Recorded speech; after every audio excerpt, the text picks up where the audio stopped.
You've got this beautiful passion project. We both had the opportunity to check out Unsung Hero. Tell us about this movie. It's coming out next month, and it's very exciting and it's very, very well done. Oh, good. I'm glad to hear you. We'll pay you for that statement later. I'm kidding. No, we're so I'm originally from Australia. Hopefully, you can still tell. Originally born there, and my dad was a concert promoter in Australia. And one particular tour that he brought back to Australia, the tour didn't go very well, and we lost everything that we had as a family. We lost the house, the car, the life savings, and so my dad was looking for a fresh start for his career and he got a job offer in Nashville, Tennessee, and thought it would be a good idea to move his six kids and his wife, who was 6 months pregnant at the time. And as soon as we arrived in America, my dad actually lost that job. So straight on the other side of the world, no friends, no family, sleeping on beds made out of clothes. Weren't always quite sure where the next meal was going to come from. Didn't have any way for our little sister to be born in a hospital, didn't have a car.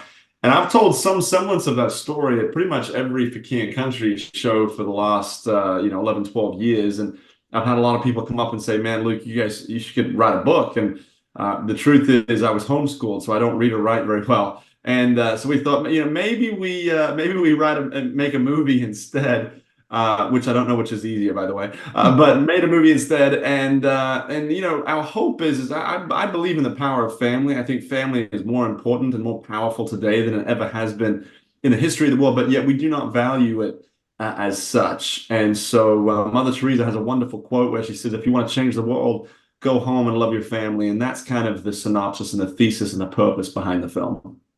Now, I had the chance to interview your mom about a year or two ago about her book. Yeah. And I had the opportunity to learn about your story going into this movie. And again, like I said earlier, it was portrayed so well. Speaking of your brother Joel, what was it like to Yeah. watch him portray your father? What was that like to be on the outside and looking at that? Yeah, no, well, here's the thing. I think we all behind the scenes joke about the fact that they're the same person anyway. So it kind of it works out pretty well in the grand scheme of things. My biggest concern, obviously, with Joel as an actor is I want to forget that he's my brother. That's when you know that someone's acting well. And if I'm being totally honest, this is the first film that I think he's acted in that I felt that. I didn't feel like I was watching Joel as much as I was watching, his betrayal of my dad. So obviously very, very proud of him and the work that he's done. He took on a lot, he's co-directing it as well as part of writing it and acting in it. So it's a big job. But I think he did amazing and very accurate to what I think my dad was going through internally. My dad is actually a very optimistic person, and some might say, well, he doesn't seem overly optimistic in the film. And I think what you realize with films is you make the highs higher and the lows a little lower. And I think with him, these were the things that he was wrestling with that we actually got to portray in David's character with a very visual sense. So very grateful to be at this point to actually be able to talk about it. And yeah, we're getting close. April 26th is just around the corner.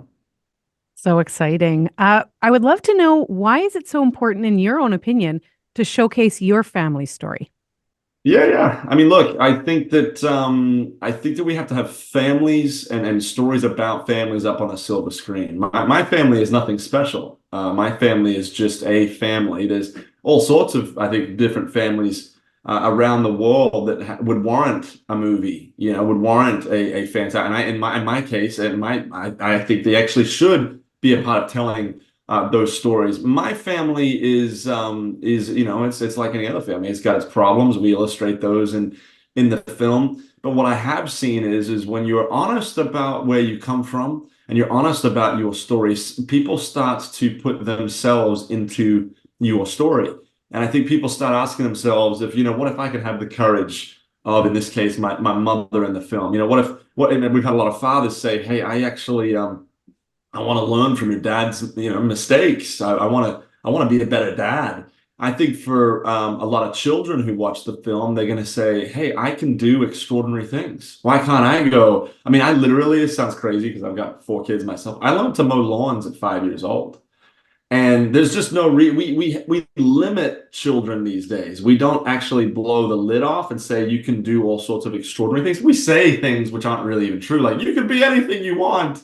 But we actually don't give them the tools and the ability to go and do things, achieve things, and for them to be proud of themselves. So I hope that people find themselves in this film. Like I said, my family isn't necessarily anything extraordinary other than this is a story that I have told for so many years and seen impact so many people that I felt like it was worthy of being made into a film. Absolutely. Well, that's perfect segue. Talking about you being a father as well, I would love to know, did you see any similarities between in this project the way you raise your family and the way your parents raised you?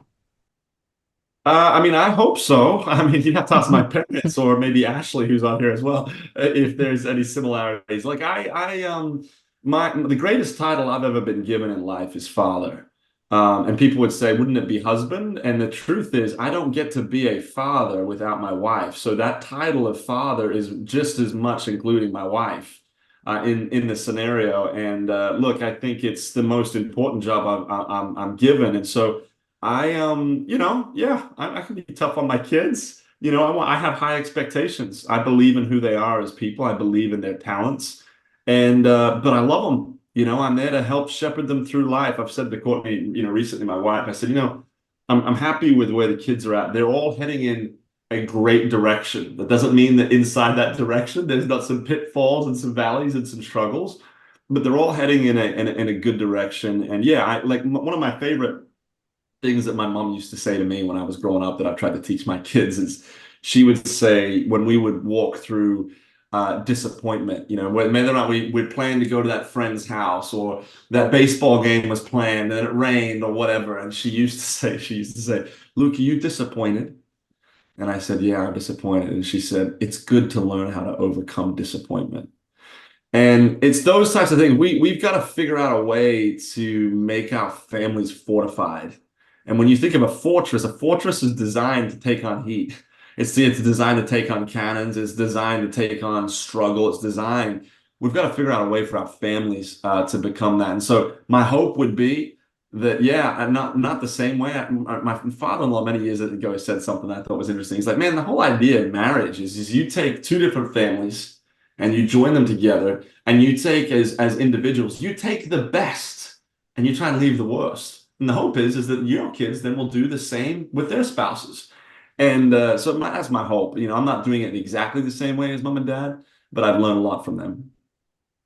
Now, speaking of family and going back to the film, the cast portraying your family besides Joel, do you think they did a great job? Because you would know best if what they were portraying was what actually happened in your life.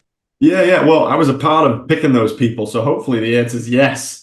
To be honest, I think that it's, one of the things that we debated early on. We've got a lot of films these days that just say inspired by a true story. And, that can kind of mean anything. It actually, in some cases, doesn't really even remotely resemble a true story.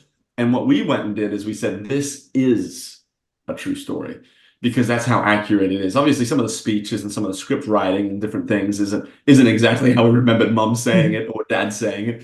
But as far as the kids, yeah, I mean, I was much like JJ Pantano, who plays me actually in the film. I was probably much like him. Joel, obviously you're different. You're different. They're not the exact same. But the element of family, I think the biggest thing about films, if you're going to remake a real life story, is you've got to get the settings and the feelings right. And those feelings of sitting in those prayer circles, the little jokes and jabs between the siblings and all those things, that was all very, very real. That was the stuff that was happening. That was what we were as young kids kind of suggesting ideas and different things. And I think all of the important elements that were needing to be accurate and needing to be true, I think that's what happened. It was very real. And what I enjoyed about this film is that even though, there's a lot of faith in it, there's a lot of God in it, it is something too that the secular world can enjoy and maybe, who knows, find God through this film as well.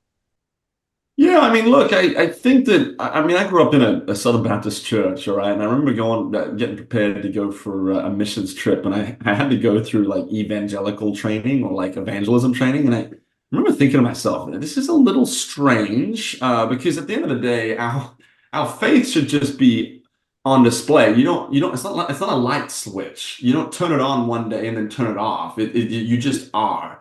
And I actually think the world out there is looking for real. I mean, how many people do you know that you go, hey man, we may not agree on everything, but I like these people. My hope is that people listen to this story and say, hey, I may not be fully there yet, or I may not even agree, but they've got me thinking. And I think that's actually, they've got me thinking about what it means to be family. They got me thinking about Jesus. And so for me, I don't ever think like if I'm out there trying to make Jesus cool, I've already lost. Like that's just Jesus is just who Jesus is. That's not changing. And so for us, we wanted to make a real story where people couldn't really argue with just the truth of it. This is just what happened, man. We would pray for things and it happened. You can debate all sorts of, well, that person that saw a need and this, that, and the other. And I heard someone say to me years ago, it was like, there comes a point where someone just has to decide, do you believe or do you not? Because you will be able to reason yourself out of almost anything. And my hope is that people will see this story and they will say, I've got some questions to answer. So good. I really enjoyed the film as well.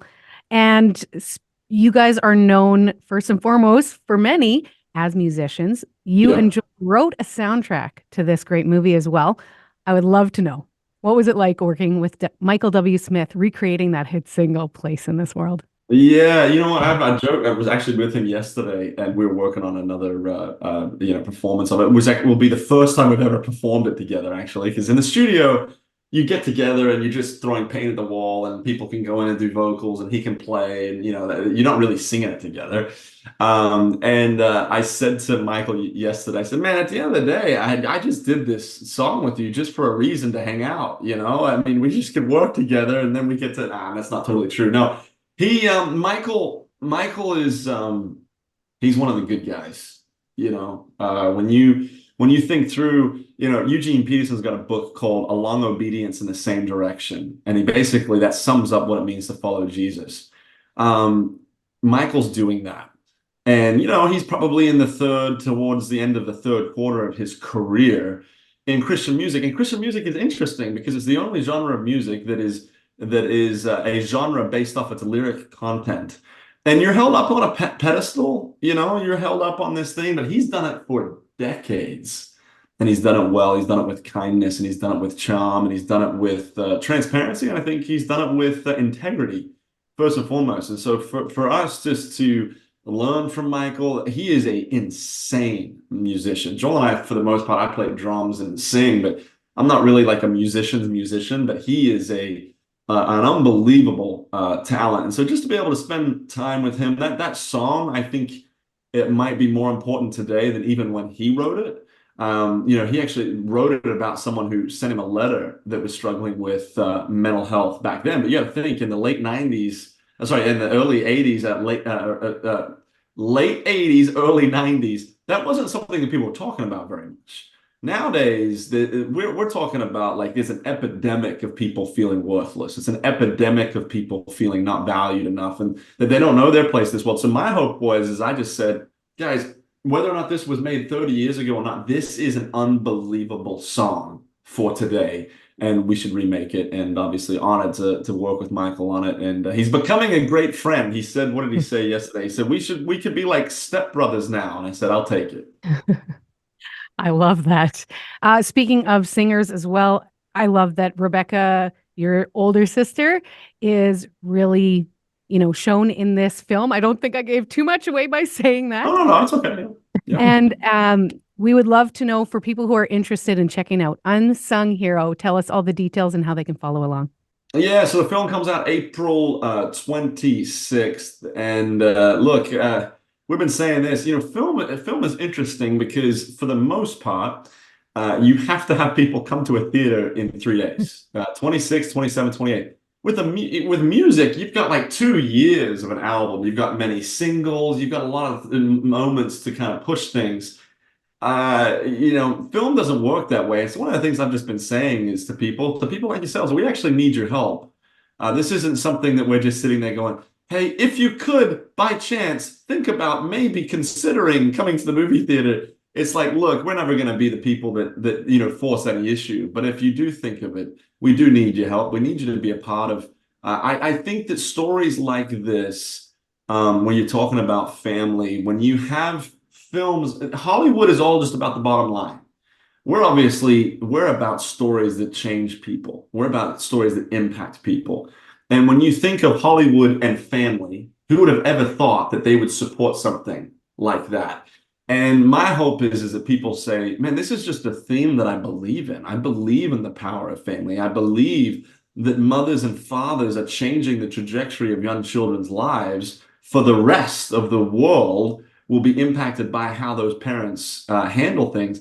These are themes that we need in Hollywood. You know, we need these things. And the only, like I said, once again, Hollywood only cares about this. And so we need people to show up. So unsungheromovie.com. If you guys want to be a part of people talk about buying out movie theaters and they're like, oh, I could never do that. Well, movie theater ticket, buying out a movie theater, it might be only 40, 50 tickets. And so if that's something, a local business person that might be listening and saying, hey man, I just want to be a part of this. Those are the types of things that we need that really, really moves the needle. And so if you want to be a part of it, contact us, unsungheromovie.com. Film comes out April 26th. It happens to be, get this, our parents' 49th wedding anniversary. And we did not pick the date.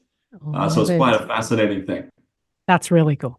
Thank you so much for making time for us. We really appreciate it. Pleasure's mine. Thank you guys. Appreciate it.